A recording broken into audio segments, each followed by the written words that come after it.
Hello all welcome to my channel. ಇವತ್ತಿನ ವಿಡಿಯೋದಲ್ಲಿ ಹೇಗೆ ಕನ್ನಡ 10ನೇ ತರಗತಿಯ ಒಂದೇನು ಪ್ರಶ್ನೆ ಪತ್ರಿಕೆ ಇನ್ನೇನು ಎಕ್ಸಾಮ್ ಹತ್ತಿರದಲ್ಲಿದೆ, ಹೇಗೆ ಈಸಿಯಾಗಿ ಪ್ರಿಪೇರ್ ಆಗೋದು, ಯಾವುದೇ ರೀತಿಯ ಟೆನ್ಷನ್ಸ್ ಇಲ್ಲದೆ ಈಸಿಯಾಗಿ ಹೇಗೆ ಪ್ರಿಪೇರ್ ಆಗೋದು ಅನ್ನೋ ಒಂದಷ್ಟು ಟಿಪ್ಸ್ನ ನಾನು ಹೇಳ್ತೀನಿ.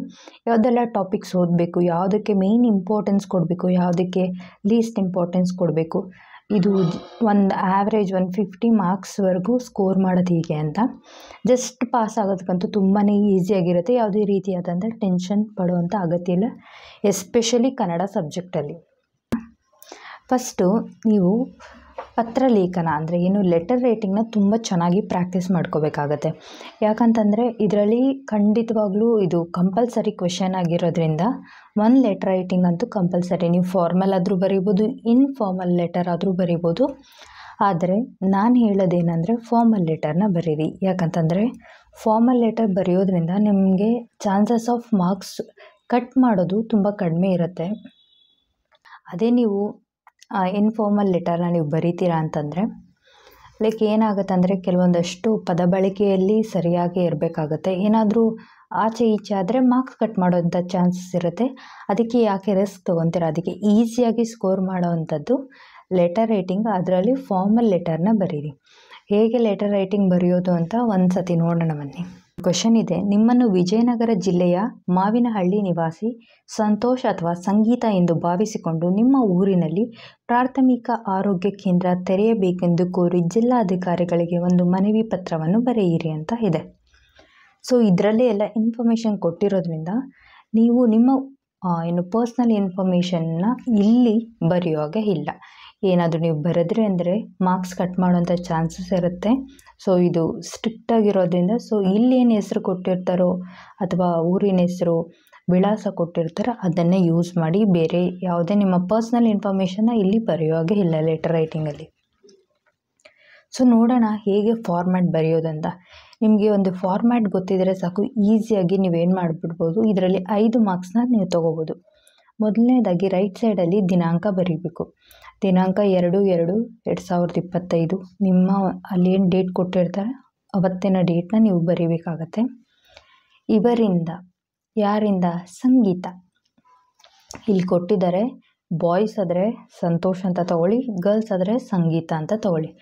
ಸಂಗೀತ, ಮಾವಿನಹಳ್ಳಿ, ವಿಜಯನಗರ. ಸೊ ಇಲ್ಲಿ ಆಲ್ರೆಡಿ ಏನು ಕೊಟ್ಟಿದ್ದಾರೆ ಅಡ್ರೆಸ್ನ ಅವರು ಕೊಟ್ಬಿಟ್ಟಿದ್ದಾರೆ. ಸೊ ಯಾರಿಗೆ ಬರೀತಾ ಇರೋದು, ಇವರಿಗೆ. ಸೊ ಗೆ ಬಂದು ಯಾರಿಗೆ, ಜಿಲ್ಲಾಧಿಕಾರಿಗಳಿಗೆ. ಇದನ್ನು ಅವರು ಏನು ಮಾಡಿದ್ದಾರೆ, ಜಿಲ್ಲಾಧಿಕಾರಿಗಳಿಗೆ ಒಂದು ಪತ್ರ ಬರೆಯಿರಿ ಅಂತ ನೋಡಿ ಅವರೇ ಏನು ಮಾಡಿದ್ದಾರೆ, ಗೇನು ಕೊಟ್ಟಿದ್ದಾರೆ. ಯಾರಿಂದ, ಸಂಗೀತದಿಂದ. ಟು ಬಂದು ಅಂದರೆ ಗೆ ಬಂದು ಜಿಲ್ಲಾಧಿಕಾರಿಗಳಿಗೆ. ಸೊ ಇಲ್ಲಿ ಇವರಿಗೆ ಜಿಲ್ಲಾಧಿಕಾರಿಗಳು ವಿಜಯನಗರ.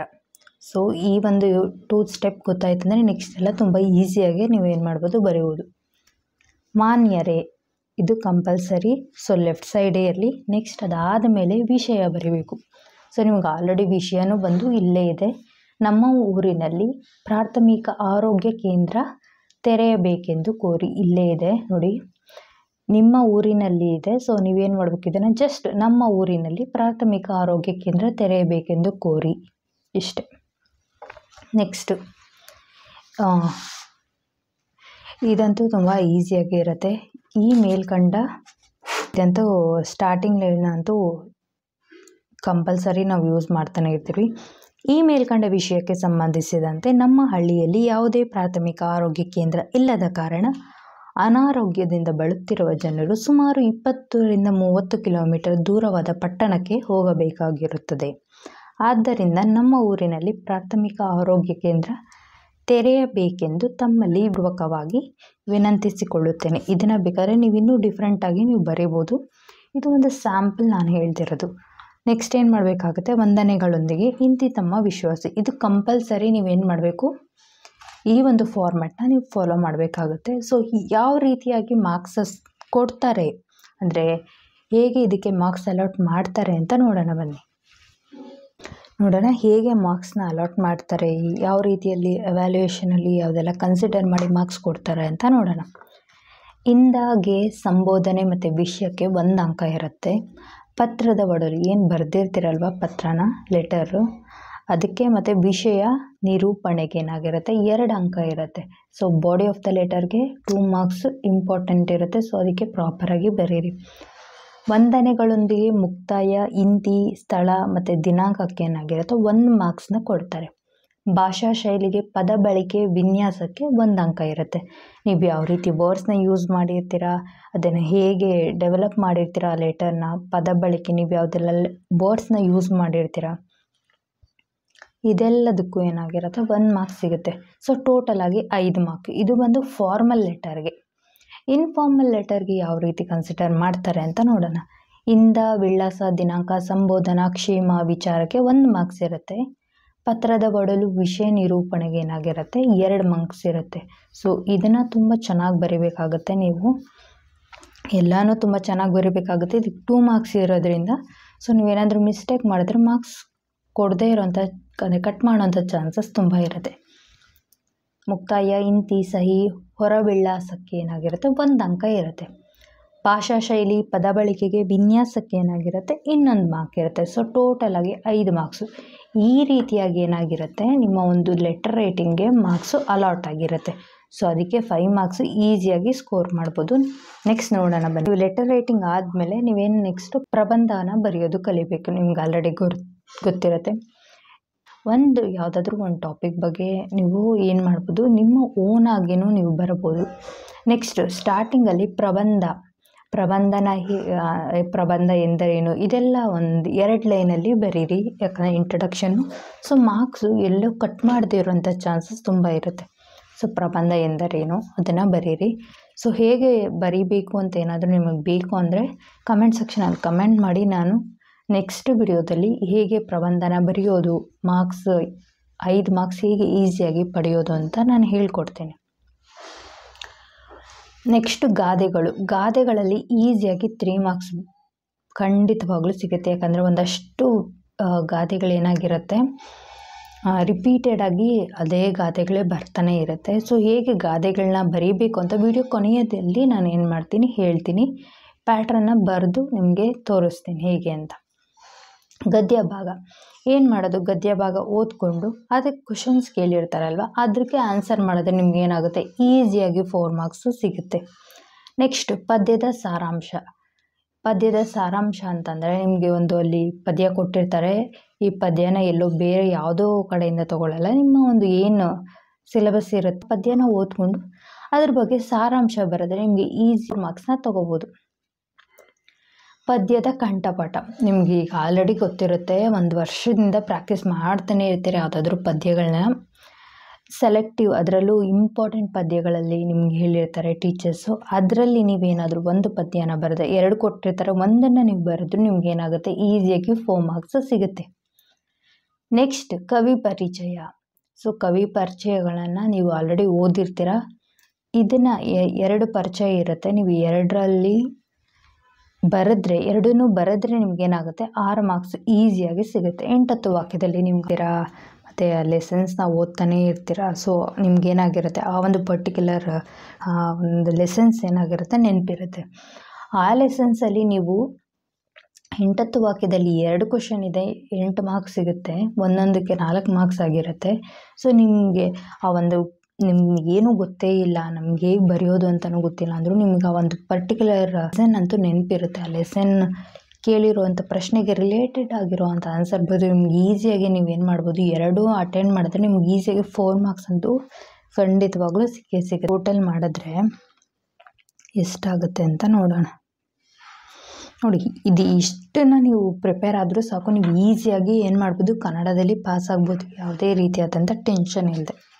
ಏನಾಗುತ್ತೆ 39 ಮಾರ್ಕ್ಸ್ ನೋಡಿ ಈಸಿಯಾಗಿ ಏನು ಮಾಡ್ಬೋದು ನೀವು ಪಾಸ್ ಮಾಡ್ಕೋಬೋದು. ಸೊ ಇನ್ನು ಗ್ರಾಮರ್ ಪಾರ್ಟಿಗೆ ಏನಾದರೂ ನೀವು ಬಂದರೆ ವಿಭಕ್ತಿ ಪ್ರತ್ಯಯಗಳು ಇರೋದು 7, ಅದನ್ನು ಚೆನ್ನಾಗಿ ನೋಡಿಕೊಂಡ್ರೆ ಒಂದು ಸತಿ ನೋಡಿಕೊಂಡ್ರೆ ಸಾಕು. ತತ್ಸಮ ತದ್ಭವ ಅಲ್ಲೇ ಕ್ವಶನ್ ಕೇಳಿರೋದ್ರಲ್ಲಿ ಇನ್ನೊಂದು ಸ್ವಲ್ಪ ಚೇಂಜ್ ಮಾಡಿ ಬರೆಯೋದೇ ತತ್ಸಮ ತದ್ಭವ. ಈಸಿಯಾಗಿ ಸ್ಕೋರ್ ಮಾಡ್ಬೋದು. ಮತ್ತು ಲೇಖನ ಚಿಹ್ನೆಗಳು, ದ್ವಿರುಕ್ತಿಗಳು, ಜೋಡು ನುಡಿಗಳು, ನಾಮಪದ, ಸಮಾಸ, ಸಂಧಿಗಳು ಇದರಲ್ಲೆಲ್ಲ ಸೇರಿದ್ರೆ ನಿಮಗೆ 10 ಮಾರ್ಕ್ಸ್ ಬರುತ್ತೆ. ಇದನ್ನು ಆದಷ್ಟು ಇಂಪಾರ್ಟೆನ್ಸ್ ಕೊಡಿ. ಯಾಕಂದರೆ ತುಂಬ ಓದುವಂಥದ್ದಿರಲ್ಲ, ಸೊ ಸ್ವಲ್ಪ ಟ್ರಿಕ್ಕಾಗಿ ನೆನ್ಪಿಟ್ಕೋಬೇಕಾಗತ್ತೆ ಅಷ್ಟೇ. ನೆಕ್ಸ್ಟು ನೀವೇನಾದರೂ ಒಂದು ವಾಕ್ಯದಲ್ಲಿ ಬಂದು 7 ಕ್ವೆಶನ್ ಕೇಳ್ತಾರೆ, 7 ಮಾರ್ಕ್ಸ್ ಈಸಿಯಾಗೇ ಬರೀಬೋದು. 1 ಮಾರ್ಕ್ಸ್ ಅಂದರೆ ನಿಮ್ಗೆ ಆಲ್ರೆಡಿ ಈ ಲೆಸನ್ಸ್ನ ಓದಿರೋದ್ರಿಂದ ಖಂಡಿತವಾಗ್ಲೂ ಇದರಲ್ಲಿ ಆನ್ಸರ್ ಮಾಡ್ಬೋದು ಈಸಿಯಾಗಿ. 3-4 ವಾಕ್ಯದಲ್ಲಿ 10 ಕ್ವೆಶನ್ಸ್ ಕೇಳ್ತಾರೆ, 20 ಮಾರ್ಕ್ಸ್ ಬರೀಬೋದು. ಪ್ರಸ್ತಾರ ಹಾಕಿ ಗಣ ವಿಭಾಗ ಮಾಡಿ. ನಿಮ್ಗೆ ಏನೂ ಗೊತ್ತಿಲ್ಲ ಅಂದರೂ ಈಸಿಯಾಗಿ ನೀವೇನೋ ಒಂದು ಹಾಕಿದ್ರು ನಿಮ್ಗೆ ಒಂದಷ್ಟು ಮಾರ್ಕ್ಸ್ ಇದರಲ್ಲಿ ಖಂಡಿತವಾಗ್ಲೂ ಸಿಗುತ್ತೆ. ಛಂದಸ್ಸನ್ನು ಹೆಸರಿಸೋದು, ಅಲಂಕಾರಗಳಿಗೆ ನೀವೇನು ಮಾಡ್ಬೋದು, ಸ್ಕೋರ್ ಮಾಡ್ಬೋದು. ಇದನ್ನು ಯಾವುದನ್ನು ನಾನು ಇಲ್ಲಿ ಕನ್ಸಿಡರ್ ಮಾಡಿ ಹೇಳಿಲ್ಲ, ಯಾಕಂತಂದರೆ ಈ ಒಂದಿಷ್ಟು ಟಾಪಿಕ್ನ ಓದಿದ್ರೇ ಸಾಕು, ನೀವೇನು ಮಾಡ್ಬೋದು, ಈಸಿಯಾಗಿ ಏನು ಮಾಡ್ಬೋದು, ಸ್ಕೋರ್ ಮಾಡ್ಬೋದು. ನೆಕ್ಸ್ಟ್ ಅಲಂಕಾರ ಆಯಿತು. ಸಂದರ್ಭ ಮತ್ತು ಸ್ವಾರಸ್ಯ. ನಿಮ್ಗೆ ಆಲ್ರೆಡಿ ಕವಿ ಪರಿಚಯ ಓದಿರೋದ್ರಿಂದ ಸಂದರ್ಭ ನಿಮ್ಗೆ ಈಸಿಯಾಗಿ ನೀವೇನು ಮಾಡ್ಬೋದು, ಈ ಒಂದು ಪರ್ಟಿಕ್ಯುಲರ್ ಕ್ವೆಶನ್ನ ನೀವೇನು ಮಾಡ್ಬೋದು, ಅಟೆಂಡ್ ಮಾಡ್ಬೋದು. ತುಂಬ ಟೆನ್ಷನ್ ತಗೊಳ್ಳೋ ಅಗತ್ಯನೇ ಇಲ್ಲ. ಈ ಒಂದು ಪರ್ಟಿಕ್ಯುಲರ್ ಕನ್ನಡ ಎಕ್ಸಾಮ್ಗಂತೂ ನೀವು ಈಸಿಯಾಗಿ ಸ್ಕೋರ್ ಮಾಡ್ಬೋದು. ಇದಿಷ್ಟು ಟಾಪಿಕ್ನ ಓದ್ಕೊಂಡ್ರೆ ಸಾಕು. ಬೇರೆ ಏನು ನನಗೆ ಗೊತ್ತಿಲ್ಲ ಅಂದರೂ ನೀವು ಯಾವ ಪದ್ಯ ಅಂದರೆ ಯಾವುದೇ ಲೆಸನ್ ಓದ್ದೇನೋ ನೀವು ಈ ಅಟೆಂಡೇ ಮಾಡಿದೆ ಇದರಲ್ಲಿ ಆರಾಮಾಗಿ 40 ಮಾರ್ಕ್ಸ್ ಈಸಿಯಾಗೆ ನೀವು ಸ್ಕೋರ್ ಮಾಡ್ಬೋದು. ಸೊ ನಿಮಗೇನಾದರೂ ಚೆನ್ನಾಗಿ ಒಂದು ಸತಿ ಎಲ್ಲ ಟಾಪಿಕ್ ಏನಿಲ್ಲೆಲ್ಲ ಟಾಪಿಕ್ಸ್ ಇದೆಯಲ್ಲ ಒಂದು ಕಡೆ ಬರ್ಕೊಂಡು ನೀವು ಯಾವುದೆಲ್ಲ ಟಾಪಿಕ್ಸ್ನ ಓದಿದ ತಕ್ಷಣ ನೀವೇನು ಮಾಡಿ, ಈ ಥರ ಫಾರ್ ಎಕ್ಸಾಂಪಲ್ ನಿಮಗೆ ಲೆಟರ್ ರೈಟಿಂಗ್ ಪ್ರಾಪರಾಗಿ ಬರುತ್ತೆ ಅಂದರೆ ಜಸ್ಟ್ ಟಿಕ್ ಮಾರ್ಕ್ ಮಾಡ್ಕೊಳ್ಳಿ. ಪ್ರಬಂಧ ಪ್ರಬಂಧನ ಟಿಕ್ ಮಾಡ್ಕೊಳ್ಳಿ. ಯಾಕಂತಂದರೆ ನಿಮ್ಗೊಂದು ಸ್ವಲ್ಪ ಕಾನ್ಫಿಡೆನ್ಸ್ ಜಾಸ್ತಿ ಆಗುತ್ತೆ. ಬಿಕಾಸ್ ನೀವು ಈ ಒಂದಷ್ಟು ಟಾಪಿಕ್ಸ್ನ ನೀವೇನು ಮಾಡಿದರೆ ಆರಾಮಾಗಿ ಓದಿ ಮುಗಿಸಿದ್ದೀರಾ ಅಂತ. ಸೊ ಈ ಒಂದು ರೀತಿಯಾಗಿ ನಾನು ಪ್ಲ್ಯಾನ್ ಮಾಡಿದ್ದು. ಸೊ ನನಗೆ ಕನ್ನಡ ಎಕ್ಸಾಮಲ್ಲಿ 121 ಬಂದಿದೆ ಔಟ್ ಆಫ್ 125. ಸೊ ಗ್ರಾಮರಲ್ಲಿ ಕೆಲವೊಂದು ತುಂಬ ಟ್ರಿಕ್ಕಿ ಕ್ವೆಶನ್ ಏನೋ ಕೇಳಿದ್ರಿಂದ ಒಂದು 4 ಮಾರ್ಕ್ಸ್ ಹೋಗಿದೆ. ಸೊ ನೀವು ಈಸಿಯಾಗಿ ಔಟ್ ಆಫ್ ಔಟು ತೆಗಿಬೋದು. ಯಾರೆಲ್ಲ ಸ್ಟೂಡೆಂಟ್ಸ್ ನೋಡ್ತಿದ್ದೀರಾ ಅವ್ರಿಗೆ ಇದಿಷ್ಟು ಸಾಕು. ಲೈಕ್ ನಾವು ಔಟ್ ಆಫ್ ಔಟ್ ತೆಗಿಬೇಕು, ನಾವು ಇನ್ನೂ 100 ಮೇಲೆ ಸ್ಕೋರ್ ಮಾಡಬೇಕು ಅಂತ ಅಂದ್ಕೊಳ್ಳೋರು ನೀವು ಇದಿಷ್ಟನ್ನು ಚೆನ್ನಾಗಿ ಓದ್ಕೊಂಡ್ರೆ ಈಸಿಯಾಗಿ ನೀವೇನು ಮಾಡ್ಬೋದು, ಕನ್ನಡದಲ್ಲಿ ಔಟ್ ಆಫ್ ಔಟನ್ನು ಸ್ಕೋರ್ ಮಾಡಿ. ಸೊ ಈಗ ನೋಡೋಣ ಬನ್ನಿ ಗಾದೆನ ಹೇಗೆ ಬರೆಯೋದು ಅಂತ. ಮಿಂಚಿ ಹೋದ ಕಾರ್ಯಕ್ಕೆ ಚಿಂತಿಸಿ ಫಲವಿಲ್ಲ, ಅಥವಾ ಮಿಂಚಿ ಹೋದ ಕಾಲಕ್ಕೆ ಚಿಂತಿಸಿ ಫಲವಿಲ್ಲ ಅನ್ನೋದು ಗಾದೆ. ಏನಿದ್ರ ಅರ್ಥ ಅಂತಂದರೆ ಆಗೋಗಿರೋ ಟೈಮ್ ಬಗ್ಗೆ ಯೋಚನೆ ಮಾಡಿ, ಅದರಿಂದ ಏನೂ ಯೂಸ್ ಇಲ್ಲ, ಫಲ ಇಲ್ಲ ಅಂತ. ನಿಮಗೆ ಗಾದೆನೇ ಬರೆಯೋಕ್ಕೆ ಬರಲ್ಲ ಏನಂತಾನೆ ತಿಳ್ಕೊಳ್ಳಿ. ಯಾವುದೋ ಒಂದು ಗಾದೆ ನಿಮ್ಗೆ ಅರ್ಥ ಆಗಲ್ಲ ಅಂತಂದರೂ ನೀವು ಇಷ್ಟು ಬರೋದು ನಿಮಗೆ ಖಂಡಿತವಾಗಲೂ ಪಕ್ಕ 1 ಮಾರ್ಕ್ಸ್ ಅಂತೂ ಕೊಡ್ತಾರೆ. ಏನು ಇದು ಜಸ್ಟ್ ಬ್ಯಾಟ್ ಮಾಡಿಬಿಟ್ರೆ ಸಾಕು. ಗಾದೆಗಳು ಹಿರಿಯರ ಅನುಭವದ ನುಡಿಮುತ್ತುಗಳು. ಗಾದೆಗಳು ವೇದಗಳಿಗೆ ಸಮಾನ. ವೇದ ಸುಳ್ಳಾದರೂ ಗಾದೆ ಸುಳ್ಳಾಗುವುದು ಎಂಬ ಮಾತಿದೆ. ಗಾದೆಗಳನ್ನು 5ನೇ ವೇದಗಳೆಂದು ಕರೆಯಲಾಗಿದೆ.